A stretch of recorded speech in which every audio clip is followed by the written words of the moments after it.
Senator Dio Wang. Thank you, Mr. President. My question is to the Minister representing Minister for Industry and Science, Senator Ronaldson. We learned this week that up to 200 jobs are at risk, while the apparent merger of National ICT Australia, NICTA, with CSIRO is being negotiated behind the closed doors. NICTA is projected to contribute over $3 billion to Australia's GDP and has been incubating and producing startup business at an average of one new company every 3 months.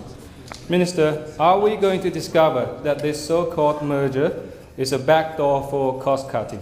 And how do government promises square with the continual shedding of valuable jobs in the research sector?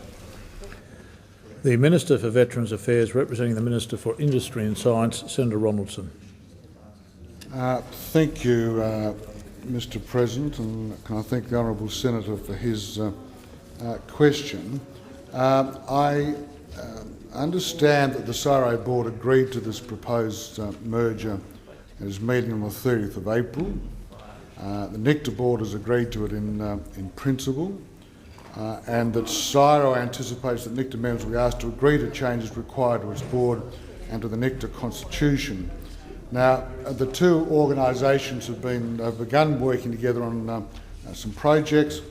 Formal ratification is required, but I understand that the merger will build a more impactful ICT capability for Australia by creating one of the largest single digital innovation teams in the world.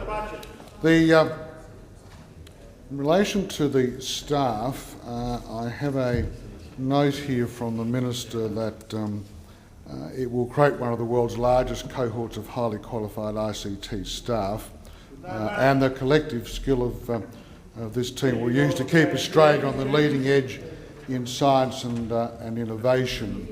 The current reduction in funding to NICTA requires a close inspection on all aspects of the merged body to reduce costs. Now, in relation to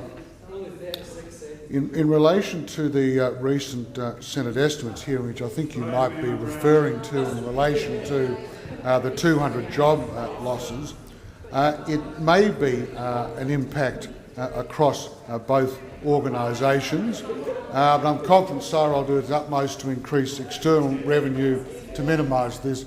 Just in the last 13 seconds, Senator, you will appreciate that indeed. Order on my left. Order. On my left. Well, I suppose that has. Thank you, Minister. Thank you, Minister. Can I say that was appalling. I trust that senators I trust that senators understand that you are televised. I expect better behaviour than this. That was very pathetic. Point of order, Senator Abetz. Mr. President, I would invite you to write to the Leader of the Opposition, Mr. Shorten, in the other place, to indicate the behaviour of his front bench during question time, that unless there is some sort of discipline in this place, there will be the farcical situation that we just witnessed, egged on by the Leader of the Opposition in this place. If leadership, Mr. President, cannot be shown in this place by Senator Wang, Mr. Shorten clearly will need to step in. Order. On my left, Senator O'Sullivan, a point of order. Mr. President, these cross-benchers get a rare chance to ask a question and hear an answer. I think you should consider restarting the clock to allow the Minister to answer this question fully.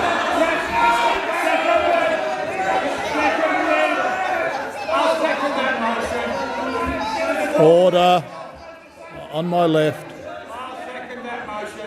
Senator McDonald, a point of order. President, on the point of order, I was about to take the same point of order. Senator Wong's entitled to hear the answer to his question without the members of the Labor Party shouting down the minister so Senator Wong can't hear it. Thank you. Order. Order. I just want to make the comment that I think this has been one of the worst question times, and there has been bad behaviour on both sides. But what we've just witnessed from my left, it was very disappointing. Now, could I ask that all senators just consider their behaviour, consider the duty they have to the public of Australia to behave respectfully in this chamber, and let's move on with question time with a lot more decorum, a lot less interjection. Humorous and intellectual interjections occasionally are very good, but not constantly and not at a raised voice and not continually from the same senators. Now, can we move on and can we just order? Can we just demonstrate to the public of Australia they should have confidence in this Senate? Senator McDonald, if you think this is really going to help Senator McDonald, order. Mr. President, Senator Wang is entitled to be able to hear the answer to his question. And I'm asking that you give Senator Ronaldson at least 13 seconds to finish his answer to Senator Wang. No, order. Was anyone listening in the last few minutes? We're going to proceed, and I want order. Senator Wang, you have a supplementary question. Yes, Mr. President. Why does the government insist that research institutions such as NICTA must be self-sustaining instead of viewing well-founded ICT-driven productivity gains as a boon to our economy and to our standing in this globally aggressive digital age? Minister. Thank you, Mr. President.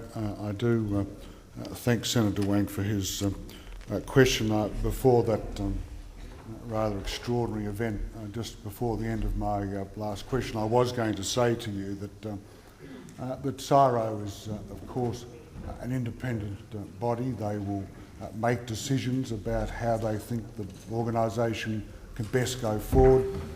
The merger with NICTA clearly is, from the board's view, an appropriate way forward for both organisations, and like you, I would hope that they would manage any potential job losses on the way through.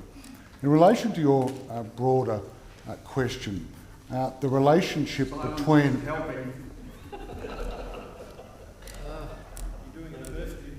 I'm sorry, Senator, but there are some in this chamber who refuse to grow up, and I will continue with Thank you, answer. Minister. The time for answering the question has expired. Senator Wong, a final supplementary question. Yesterday, an ABC report stated that early-stage businesses in Australia are being starved of funding because venture capital is drying up. What is the government doing today, apart from MRFF, to restore confidence in Australia's research capabilities and to address the insecurities that are impairing the motivation of our research workforce?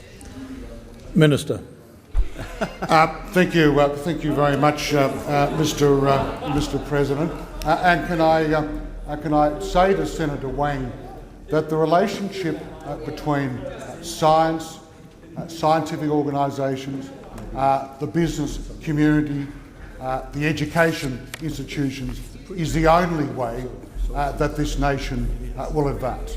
As I said to you the day before, not you, but generally the day before yesterday, we've announced an advanced manufacturing institute in Geelong. We are determined to ensure through a variety of programs, and I will get you further information, I've only got 21 seconds left, but that entrepreneurship that drove this nation's growth is at the heart of what this government wants to achieve. And we believe that that is appropriate partnerships between government, education, commerce will indeed drive that. And thank you, Minister. The time for answering the question has expired.